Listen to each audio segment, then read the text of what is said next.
life is very simple. It is either you are obeying God or you are disobeying God. Ganun lang kasimple ang buhay. It doesn't matter how much you have in the bank. It doesn't matter what your work is. Ikaw ay managerial job. Restaurant ka. McDonald's ka. Hotel ka. It doesn't matter what your job is. At the end of the day, the question is, are you obeying God or are you disobeying God? It doesn't matter where you live. Whether you are in the Philippines or you are in the US, in Hawaii or in California, in Norway, in Canada, in Hong Kong, Asian country, Europe, wherever you are, at the end of the day, the question still is, did you obey God or did you disobey God? It doesn't matter how old you are. You may be young or you may be old. At the end of the day, still the question is, are you obeying God or are you disobeying God? So let me ask you this afternoon, are you obeying God or are you disobeying God?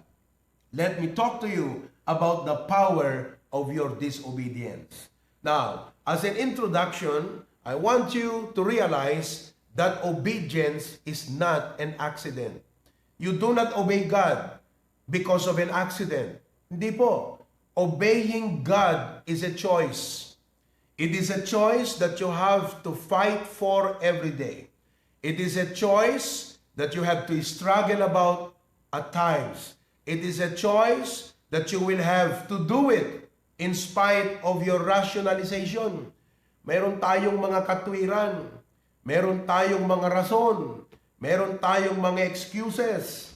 Dahilan. Meron tayong mga reason sa ating mind. But in spite of all of these things, at the end of the day, what prevails is, did you obey God? We also have our emotions. Sometimes wala tayo sa mood. Kaya nga yung ibang mga Kristiyano, wala sa church. Bakit? Kapatid, bakit hindi ka pumunta sa church nung linggo? Ang sagot sa'yo, wala ako sa mood, Brad. Pambira ka naman. Ganyan ka ba sa trabaho? Hindi ka papasok sa trabaho dahil wala ka sa mood. Mamamatay ka.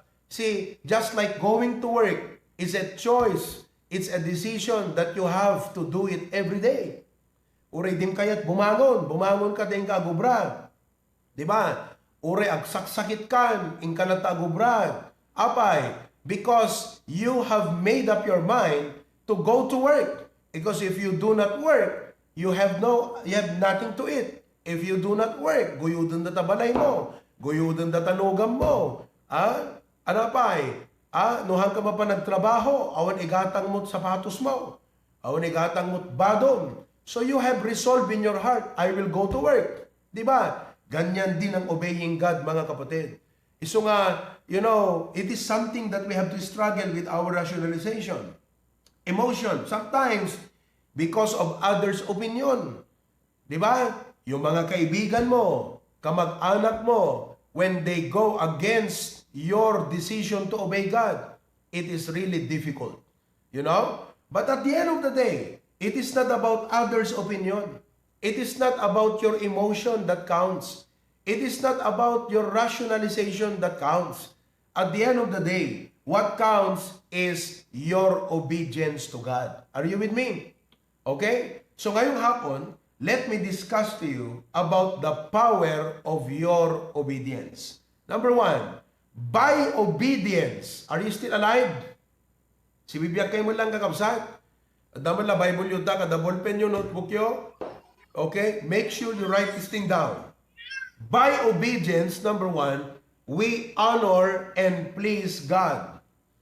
By obedience, we honor and please God.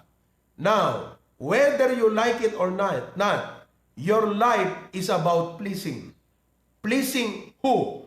It's either you live to please yourself. Kaya nga tayo magtatrabaho para may pera. Bakit? Para mabili natin ang gusto natin. Magawa natin ang gusto natin. You see, we either live to please ourselves or we live to please others, but we should live to please God. Amen? So when you obey God, ang kagandahan, pag sumunod ka sa Panginoon, mga kapatid, you honor God. Oh, you honor God. Your response to the Word of God shows who is in control of your heart. Amuyo, nagpintas na day preaching tay Sunday school. Na-bless ba kayo di jay? Oh, but again, it's either you will obey that or not. No kunam ti sarilim, adula amin. Kat hamo sinurot, day jay sao, kan instruction iti apo.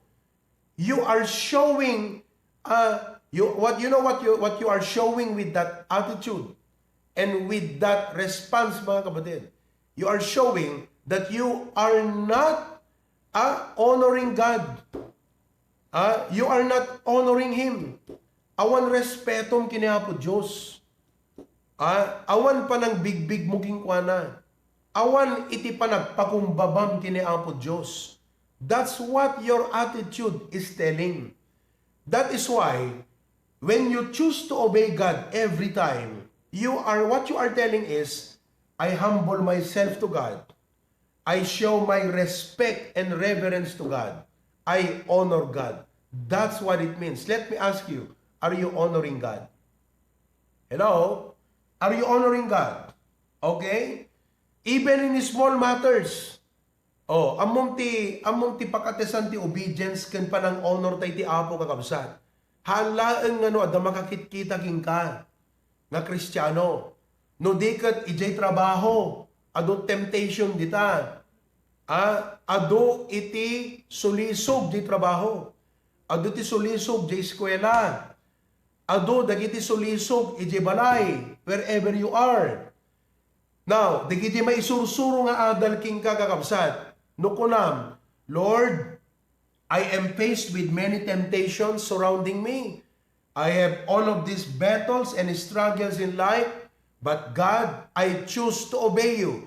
Every time you obey God, every time you choose to obey God, in spite of the many temptations around you, you are honoring the God who saved your life. Amen ba? But every time you yield to temptation, matnag ka iti sulisog, matnag ka iti basol, you are not honoring God, ti pagpagustuam jay sarilim, ti pagpagustuam dagiti tao. This is a spiritual battle, folks. But we fight to honor God. We win to honor God. Amen ba, mga kapatid? Amen ba? Oh, number 2. Okay? By the way, Matthew 7:6 says, we do not only honor God with our lips. Oh, naglaka kakabsat, agkanta ta choir, honoring God with your lips. Kumusta nga rod mo ti panagbiag mo? Are you honoring God with your day-to-day life? Diba? Oh, naglaka ti agpakanta, naglaka ti agtukar, naglaka ti agkanta, naglaka ti agaser, honoring God with your lips. But I hope that we do not only honor God with our lips, but we honor God with our life. How do you honor God with your life? By obeying Him. In small matters or in big matters, you choose to obey God. You choose to say, Lord, dito di kayat tiriknak, ngam gaputa, dito di kayat mo, I will obey you. Apo, dito iti kuna, digiti tattao, di aglawlaw ko, ngam dito iti kayat mo, sumurutakkan ka. So, that is the struggle there. That's why, when we obey God, we honor and please Him. Amen? Sibibiyag kayo ba? Is that clear to you? Okay, number 2. When we obey God, we experience God's blessings. When we obey God, we experience God's blessings. Now, saan ko kinuha ang punto na ito? Ito ay galing sa Luke chapter 5, 1-7. Let me read this story quickly. And it came to pass that as the people pressed upon him to hear the word of God, he stood by the lake of Gennesaret 2, and saw 2 ships standing by the lake. But the fishermen were gone out of them and were washing their nets. 3. And he entered into one of the ships, which was Simon's, and prayed him that he would thrust out a little from the land and sat down, and told the people of the ship. 4. Now, when he had left speaking, he said unto them, this is the story. Sabi niya, Simon, launch out into the deep and let down your nets for a draught. Now, who among of you are fishermen? You are not fishermen. Hindi mo ma-appreciate yung kwento. But I am not a fisherman either. However, ang ma-appreciate natin dito, yung moral lesson. Bakit? Kasi ganito, sabi ng Panginoon kay Pedro, sabi niya, Pedro, umalaot ka sapagkat ibaba mo yung net mo, marami kang isdang mahuli. Nandyan maraming isda. 5. Okay? And Simon answering said unto him, Master, we have toiled all night and have taken nothing. Nevertheless, at thy word, I will let down the net. Yun. Hindi tayo fishermen pero ma-appreciate natin yung moral lesson. Sabi niya, Panginoon, magdamag kaming nagtrabaho, wala kaming nahuli. Subalit, dahil sa iyong sinabi, we will let down the net. Can you imagine that? Obeying God in the most untimely situation. Kumbaga, the condition is not conducive for obedience. There are times, kakabsat, nga matest DJ pamating. Matest ka nga Kristiyano. Iso nga timako na nga trial of faith. Sino ka nakita do trial na? Ti trial of faith, haan nga problema. Ti trial of faith, haan nga need. Ti trial of faith is this. When the situation is not good, what do you do? That's what you call trial. Haan nga dati, napukawan kami, natrasubok kami. Adot problema, masusuutak. Agsakitak, masuutak. Anat kayat na nga sawon ti suot? Ti kayat na nga sawon ti suot kakabsat, when the situation is not desirable, what do you do? Masubok ka no, ag-obey ka no saan? The trial of faith is an issue of obedience. Like what? When you are sick, do you still go to church? No nagsakit ka, kat kayang pelat mapangkapilya, ngam di ka na pangkapilya, you failed the trial. DJ timako na nga trial of faith. Adot panubok mi ita. Ti kayat na nga sawen, no adot panubok mo, adot problema, nga mang suot, DJ pamatim, no agtulnog kapelang, no saan? Are you with me? Halimbawa, itay Sunday school, nagtadam di message. Masubok ka no, ag-obey ka no saan? Di ba? Yun ang ibig sabihin ng trial. We always talk about trial. Pero hindi natin naintindihan, ang totoong issue ng trial is obedience. At ang blessing dito is, if in spite of the many trials, walang-wala ka na, nagbibigay ka pa. You still obey God. Gasam ni Tita Teresa, wala nang bahay, nasunog na. Nawalan na ng trabaho. Pero every time magpa-commitment ako, magbe-message, Pastor, nakalako aktikas to, ikarigatak, tapno, adamaitid ko. Dito di makuna nga trial of faith. Nga dete, ure unbelievers kat amuda nga ibaga, adot panubok mi ita. Kung kunada, ngam handa maibaga, no anyat punto, di panubok. Again, the point of experiencing trial of faith is about whether you obey God or no longer obey God because of the trial. Saan na mga kapatid? Even in the most undesirable condition of life, we still obey God. So Peter said, Lord, we toiled all night. We are tired. Pagod na kami. Number 2, wala kaming nakuha. Number 3, araw na, may mahuhuli pa ba kami? But because you said it, we will obey it. So it is not the situation that is the issue anymore. At the end of the day, hindi na yung problema mo ang issue dyan eh. Ang issue na talaga, yung obedience mo sa Panginoon. Kaya kung ikaw nag-backslide dahil sa problema mo, yung problema bang issue? Hindi yung problema ang issue, kapatid. Yung pananampalataya mo. Makita mo yung Kristiyano, kahit puyat na puyat, nag-graveyard siya kasi. Pero nasa church pa rin siya. Ano ang issue doon? Hindi yung trabaho ang issue sa kanya. Ang issue sa kanya, yung kanyang obedience. Naunawaan nyo ba? Uray deto ilat ma-realize yung kakabsat na kilabanan. Amen? O ngayon, anong nangyari? O ituloy natin yung verse. Dito ako magtatapos. I will end here. Okay, anong sabi? When they had this done, anong ginawa? They enclosed a great multitude of fishes, and their net what? Break. They experienced a miracle. Naunawaan nyo yan?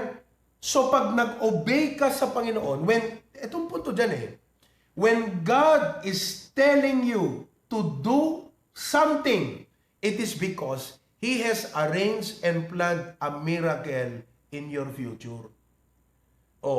Iso nga kakabsat, ti pa nagtulnog ti Apo will bring the excitement of life. At ang experience mo di blessing ti Apo kumusta biyag mo ita? Apay nga, look ha, evaluate yourself spiritually. Apay nga agpapatay ka spiritually. Apay nga agmamayo ka. Aglamlamiis ka. Do you know why? Because there is an area in your life that you did not obey God. You disobeyed Him minsan ito pa ang problema. Sabing ganyan, anak mapasamak kanyak, no surutet ti Apo. No isurutet dito ibagbaga ti Apo kanyak. Anantot mapasamak kanyak. Alam mo, hindi dapat yan ang tanungin mo, kapatid. Ang dapat tanong mo ganito, anak mapasamak kanyak no ag-disobey ag kanapo Diyos. Halimbawa yan, palagi na kayong winawarningan, be not unequally yoked with unbelievers. Matigas ang ulo mo. Antayin mo. Because disobedience will invite chastisement in your life. Not only disobedience will have consequence, because life is bound by natural laws. Agbartag ka, agsigarilyo ka, takidam, maperdi tabagim. Because life is bound by natural law. So disobedience will have consequences. Not only that, may consequence ka na dahil nilabag mo yung natural law, meron ka pang chastisement sa Panginoon. Palagipan na katiapo kakabsat. Naunawaan nyo yan. That is why, if you want to establish a wonderful future for your life and for your family, hangag tangtang kanta ulom. Hanggang ti makangag kati preaching nga masair tariknam, kasla dete adadang at tumangtang kanta pusom. Amuyo kakabsat, listen to me. Ito ang gusto kong ma-realize nyo dyan, mga kapatid. Ang puso mo, ganito. Alam mo ba na yung init, DJ init, the sun, ada na i-announce ka, dito April ka, nagkaroon di solar, ano yan? Solar eclipse ka. The sun that melts the ice, also hardens the clay. Remember that. The sun that melts the ice also hardens the clay. Kaya't na nasawan, DJ init, runutan na, lunagan na kakabsat, DJ ice. Ngam DJ init nga nang lunag DJ ice, isumutlat mang patangkan DJ pitak. My question is, if the word of God is like the sun, what kind of heart do you have? Is your heart like that ice nga numakangag ka ti preaching nga matamaan ka, malunag tariktam kat kunam, Apo, sorry Apo. Wano si ka di Kristiyano nga numakangag ti preaching, stubborn ka, adadda nga tumangtangken ta pusom. I am telling you, one of these days, marisi ka dita church. Marisi ka dita, mawawala ka dyan. Naunawaan mo? And you are going to live a miserable life. Hamupadpadasan, wag mong susubukan mag-disobey sa Panginoon dahil talagang gagawan ka ng Panginoon ng kwento sa buhay mo. Gagawa ang Panginoon ng kwento sa iyo. Pero ang kwento na yan, masakit na karanasan. Hanggang sa ikaw, wala nang magawa, kundi ang option mo, bumalik sa Panginoon. Kasi wala na Naunawaan mo? Kaya ang kaming mga pastor, o kahit galit kayo sa amin, mga kapatid, okay lang sa amin yan. Hindi okay sa amin yung ginagawa mo. Pero yung galit ka sa preaching namin, walang problema sa amin yan. Bakit? Alam namin, ikaw din na mahirapan Di ba? Kaya sana, pag may preaching, para kang ice. Panginoon, sorry, natamaan ako sa preaching kanina. Lord, I will make things right. I will obey you. Sorry, Lord, marami akong pagkukulang sa tithes. Magbabayad na ako. Sorry, Lord, marami akong mga pagkukulang sa aking commitment. Gagawin ko na. Sorry, Lord, palagi akong absent ng Sunday. Sorry, Lord, I am disobeying you. Now, Lord, help me to obey you. Huwag kang maging kagaya ng clay. Di ba? Na habang tinatamaan ka, lalong tumitigas yung puso mo. Di ba? May mga ganyang Kristiyano, di ba? Oh, husbands, wives, mga young people, tama ba ako? Oh, lalo na kung yung puso mo talagang iba na yung naging inclination, priority, iba yung goal mo, iba na yung model ng buhay mo, iba na yung influence ng buhay mo. Here comes the pastor who will preach. Siyempre, ibang channel ka na eh. So, bawat preaching ng pastor, negative lagi ang dating sa'yo niyan. Kaya maraming mga members na pagka nag-preach ang pastor, nakasimangot, di ba? Uuwi na hindi blessed. Tapos ang sasabihin niya, si pastor kasi lagi akong pinapatamaan. Eh kapatid, wala tayong magagawa. Biblia to eh. Two-edged sword eh. Talagang titirahin ka niyan. So I pray that all of us are still obedient, pliable, and still make conviction ng Panginoon sa ating buhay. Amen? So, at the end of the day, inuulit ko po, the issue of life is not about the trials or the triumphs. It is not about the blessings or the burdens. It is not about the place, whether you are in the Philippines or the U.S. At the end of the day, life is very simple. You either obey God or you disobey God. What kind of life are you going to live? Sana mga kapatid, the life and legacy that we are going to have is a life of obedience. And all of God's people say, bow your head for a while. We don't have much time, but I want you to reflect on the preaching. Bow your head and close your eyes. I want you to pray right now, and I want you to make a commitment to God. Don't leave the place without a decision. Huwag kang uuwi na wala kang commitment, pangako sa Panginoon. Sabi mo, Panginoon, ipapangako ko sa iyo. By your grace, I will always incline my heart to obey you. Search me, O God, know my thoughts. Kung may mali sa buhay ko, kung may maling influence, maling espiritu, kung may maling ugali, maling pag-iisip, wrong reasoning, bad emotions, if I'm listening to people more than you, if I am listening to temptations more than you, oh God, I'm so sorry. Cleanse me from all unrighteousness, and I give my life to be an obedient child of yours. Dear Lord, thank you so much for our message today, from the Sunday school and to the preaching. Lord, thank you for reminding us that life is so simple. There are only two ways we can do as Christians: to live a life of obedience or a life of disobedience. Lord, that is the issue every day. Whether we do our devotions or not, whether we give our tithes or not, whether we go to church or not, whether we keep ourselves or be angry all the time, whether we become humble or become proud. Lord, it is always a life of obedience. That is why I pray, O God, that you will help us na ito ang maging baseline ng buhay namin. That wherever we are, whatever we do, we always obey, submit, and yield to your will. Bless my brethren in Hawaii, Preacher Glenn and family, the men. Thank you for our visitors who came. I pray that they found a wonderful thing today in our church. Thank you so much in Jesus' name. All of God's people say,